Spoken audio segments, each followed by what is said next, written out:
খেয়াল করেন, জগ আর একাধিক গ্লাস দিয়ে যখন আপনি স্টিল লাইফ আঁকবেন তখন বিষয়টা কেমন হবে।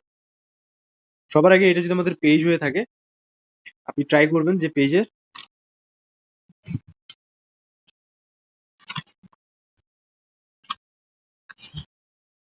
মাঝামাঝি যে স্পেসটা আছে, ঠিক আছে, এই স্পেসে আপনি সবার আগে জগের শেপটা নেবেন। দেখেন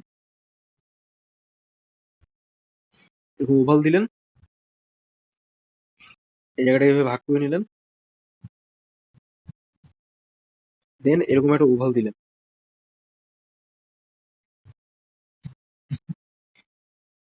এরকম। হ্যাঁ, দেন এই সেম পয়েন্ট বরাবর এর ওভালে যে টোটাল স্পেসটা আছে এই স্পেস বরাবর নিচে একটা স্পেস নেবেন।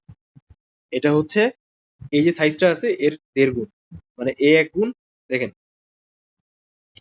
এ 1 গুণ আর এর অর্ধেক, মানে এইটুক সাইজের অর্ধেক হলে কি এই পর্যন্ত আসছে, এই পর্যন্ত হচ্ছে আমাদের বটম পজিশন। আচ্ছা, এখন এই যে সাইজটা আছে এখান থেকে আমাদের নিচের সাইজটা একটু ছোট হবে, ঠিক আছে। কিভাবে?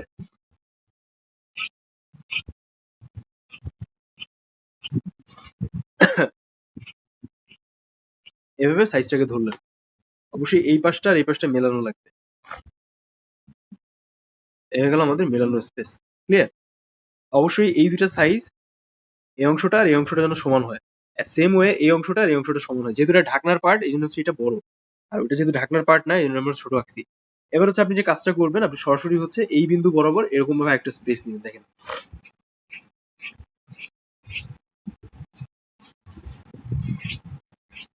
এরকম, ঠিক আছে।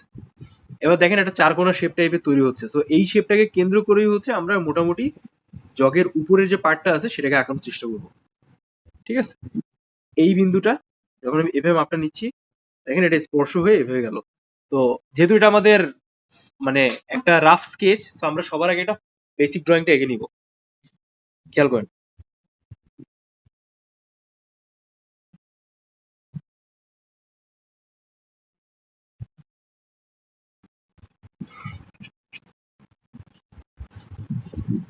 এরকম একটা বেসিক ড্রয়িং আমরা এঁকে নিব। এই ছিল আমাদের মিডল পার্ট। সো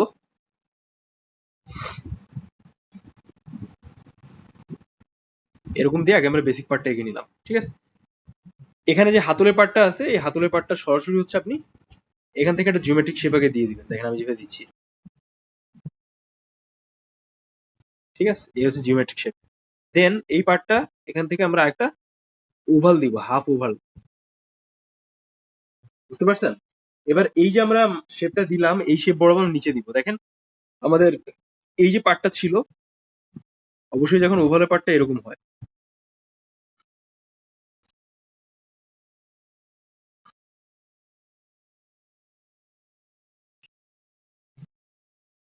দেখছেন অলরেডি একটা জগের শেপ কিন্তু হয়ে গেছে। সো লাইক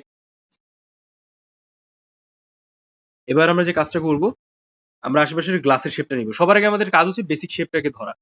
তো কয়েকটা গ্লাস যেহেতু বলছে আমরা দুইটা গ্লাস নিব। এখান থেকে একটা নেই গ্লাস,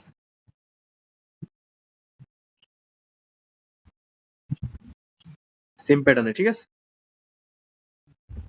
আর আমরা এখান থেকে একটা গ্লাস নিই।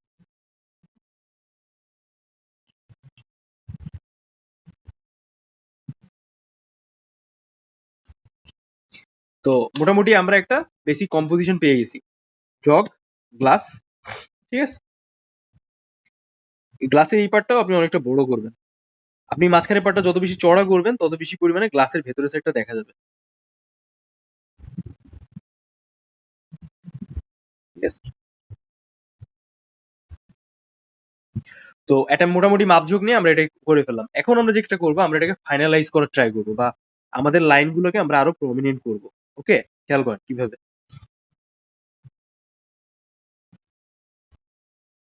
ক্লোজলি দেখেন, বুঝতে পারবেন।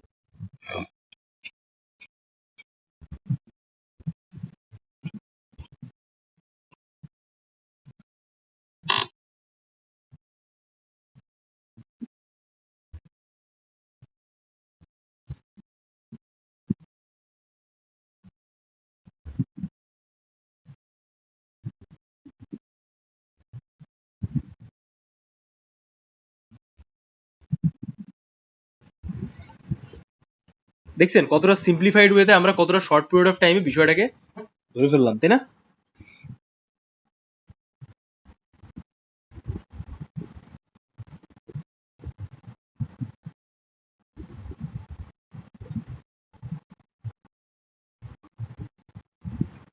এরকম। দেন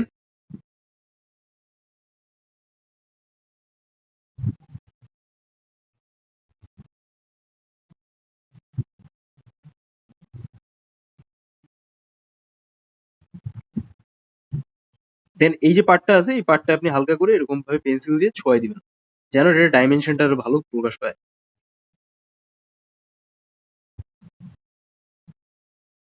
ঠিক আছে, এই দেখেন আগের থেকে কিন্তু অনেকটা ক্লিয়ার আর খুব ডাইমেনশনাল ডাইনামিক মনে হচ্ছে, তাই না?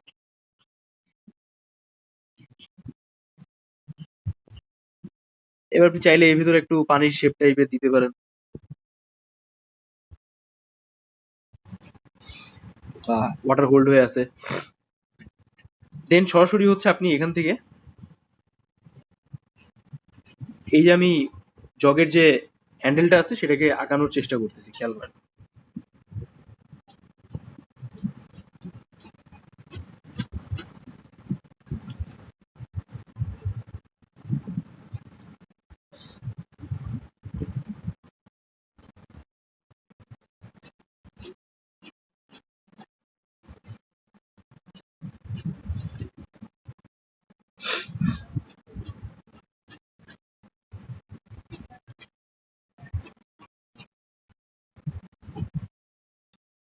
দেখেন, দেখছেন এখন আগের মধ্যে থেকে খেয়াল করেন, দেখছেন কতটা লাইট স্পেসে আমরা জিনিসটাকে ধরে কমপ্লিট করে ফেললাম।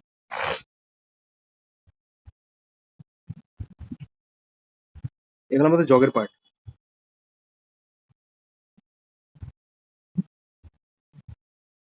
এবার আমরা যে কাজটা করবো, আমরা সরাসরি গ্লাসের দুটো পার্ট এগিয়ে ফেলবো।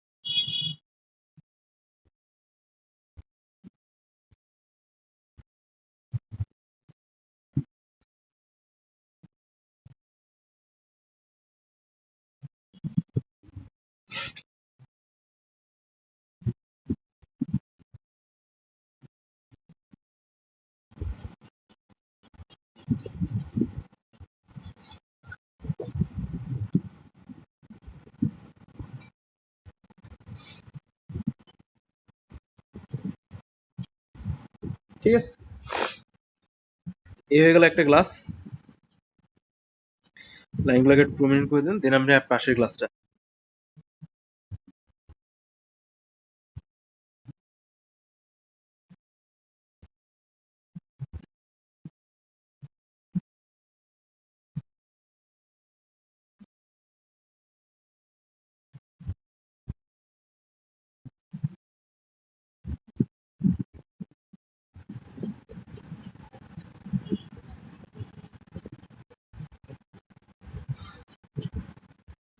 দেখেন এখন মোটামুটি কিন্তু আমাদের একটা কমপ্লিট ড্রয়িং আমরা পাচ্ছি।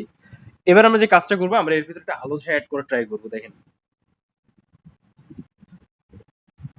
So, এটার জন্য আমাদের একটু হালকা ডার্ক, ঠিক আছে, খেয়াল করেন। এটা আমাদের একটু ডার্ক গ্রেডের পেন্সিল। ডার্ক গ্রেডের পেন্সিল দিয়ে আমরা এই যে লাইনগুলো দিলাম, এই লাইনগুলো থেকে একটু প্রেসার দিয়ে লাইনগুলোকে একটু এনহেন্স করবো। ঠিক আছে,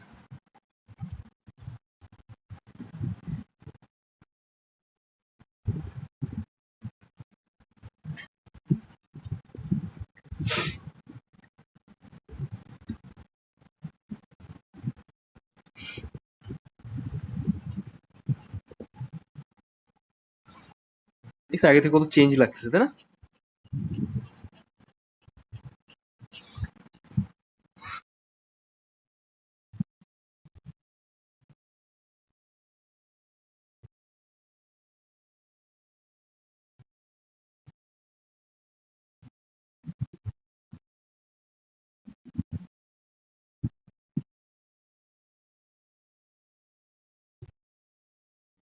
দেখুন, দেখছেন কতটা চেঞ্জ হয়ে গেছে এখানে শেপ গুলা।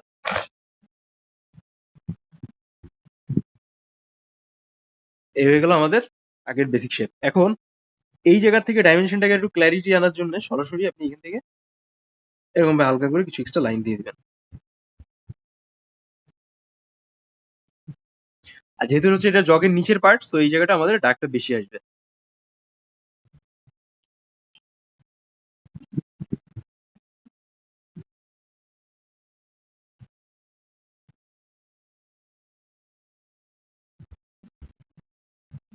এরকম দেখেন, খেয়াল করেন এর নিচে কেমন দাগটা আসতেছে।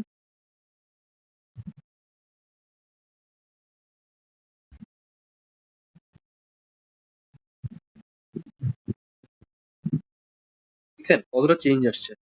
তো এই ফিনিশিং করে বা এইভাবে জিনিস বা শেপ গুলাকে চেঞ্জ করতে হবে যেন এটা ডাইমেনশনটা আরো খুবই ক্ল্যারিটি আসে। সেম ওয়ে এইখানে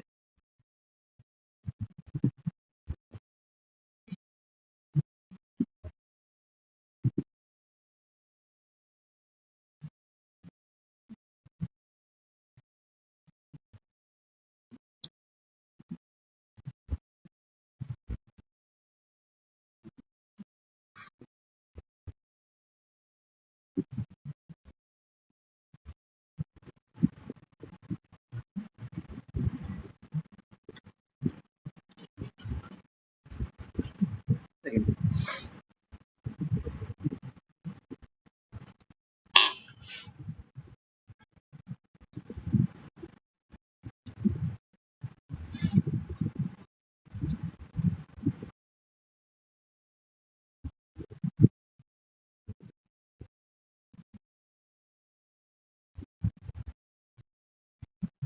ঠিক আছে, তো এই হয়ে গেল একদম বেসিক আঁকা।